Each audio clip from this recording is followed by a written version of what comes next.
Pernah nggak sih kamu ngerasa kayak, aduh, pengen banget ngerjain sesuatu, tapi ujung-ujungnya selalu bilang, ah nanti aja deh. Nah, ternyata rasa malas itu bisa loh kita ubah jadi kekuatan. Di sini, kita bakal bareng-bareng bedah ide-ide keren dari The Art of Laziness, biar kita bisa ambil alih lagi kendali waktu dan hidup kita. Yuk mulai! Oke, kita mulai dengan pertanyaan yang jujur aja agak dalam. Coba dibayangin sejenak. Kamu sekarang udah umur 80 tahun, lagi duduk santai, ngeliat ke belakang. Kira-kira apa penyesalan terbesar kamu? Jawaban dari pertanyaan ini, itulah yang jadi misi kita hari ini. Gimana caranya biar hal itu nggak kejadian? Dan biasanya, ini nih, penyesalan-penyesalan yang paling sering muncul. Nggak ngejar passion, buang-buang waktu, nggak jaga kesehatan. Aduh, bahkan cuman ngebayanginnya aja udah nyesek ya kan? Kita semua pasti nggak mau ngalamin ini, makanya kita di sini.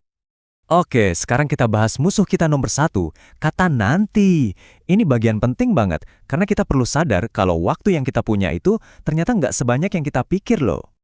Coba lihat angka ini, 3.700. 3.700 itu rata-rata jumlah minggu yang kita punya seumur hidup. Kedengarannya banyak, coba pikirin lagi deh. Kalau umur kamu sekarang 30, itu artinya kamu udah pakai sekitar 1.560 minggu, udah hampir setengahnya. Waktu itu beneran jalan lebih cepat dari yang kita kira kan? Kutipan dari Paulo Coelho ini benar-benar kayak tamparan buat kita semua. Nggak akan pernah ada yang namanya waktu yang pas buat mulai. Waktu yang kita punya ya cuma sekarang ini. Kalau kita terus nunggu, yang ada cuma numpuk penyesalan di masa depan. Nah, sekarang kita masuk ke bagian yang paling fundamental, soal perubahan mindset. Ini soal gimana caranya kita berhenti nyari-nyari alasan dan mulai ambil alih setir kehidupan kita sepenuhnya. Ini nih, salah satu konsep paling penting dalam hidup. Pilihan mudah sekarang biasanya bikin hidup jadi susah nanti. Sebaliknya, pilihan yang susah sekarang justru bikin hidup kita jadi gampang di masa depan. Kayak milih scroll sosmed daripada olahraga. Gampang kan sekarang, tapi nanti ya gitu deh. Disiplin, belajar itu emang susah sekarang. Tapi anggap aja itu investasi buat hidup yang lebih enak nanti. Oke, ini mungkin kedengarannya agak keras ya, tapi tujuannya bukan buat bikin kita ngerasa bersalah. Justru sebaliknya, ini buat ngambil lagi kekuatan kita. Soalnya, selama kita nyalahin orang lain, nyalahin keadaan, kita itu nggak punya kuasa apa-apa. Tapi begitu kita bilang, oke, ini salah gue, ini tanggung jawab gue. Nah, disitulah kekuatan buat berubah muncul. Kutipan ini ngingetin sama sebuah cerita. Ada petani yang gandumnya udah siap panen.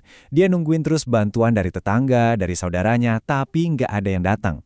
Akhirnya dia mutusin, ya udah, gue kerjain sendiri. Dan ya, pekerjaannya selesai. Pelajarannya simpel banget. Jangan nunggu diselamatin. Kamu harus selamatin dirimu sendiri. Semuanya ada di tanganmu. Oke, mindsetnya udah dapet nih. Sekarang kita butuh alat-alatnya. Yuk kita bongkar toolkit anti malas ini. Isinya beberapa teknik praktis yang bisa langsung kamu pakai buat ngelawan kebiasaan nunda-nunda. Pernah ngalamin nggak? Ada tugas deadline-nya seminggu, baru dikerjain 2 jam terakhir sebelum dikumpulin. Dan kelar. Nah, itu namanya hukum Parkinson. Intinya kerjaan itu bakal melar ngabisin waktu yang kita kasih. Jadi coba diakalin, kasih diri kamu deadline yang lebih mepet. Kamu bakal kaget sendiri lihat seberapa efisien kamu jadinya. Ini juga keren banget, namanya aturan 80/20.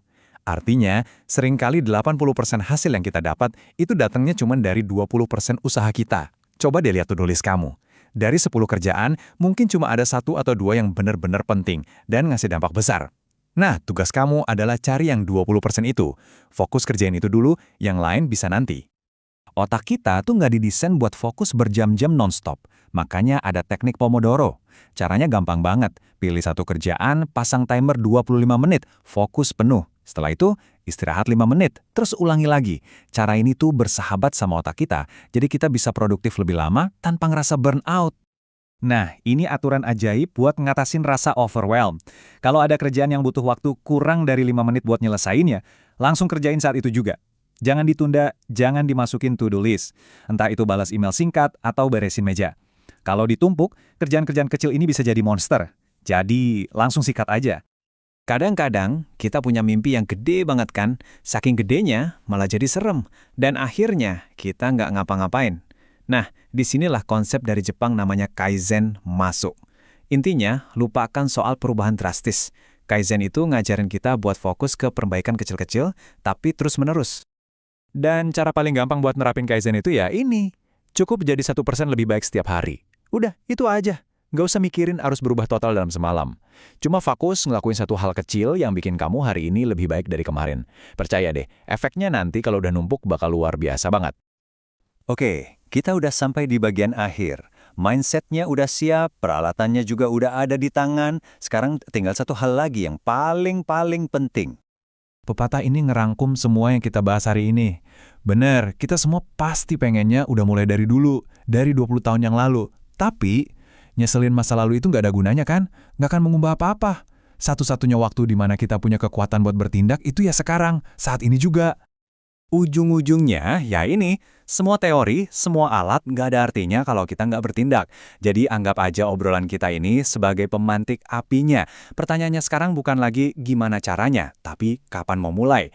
Jadi, apa satu langkah kecil yang bakal kamu ambil begitu penjelasan ini selesai? Pikirkan baik-baik.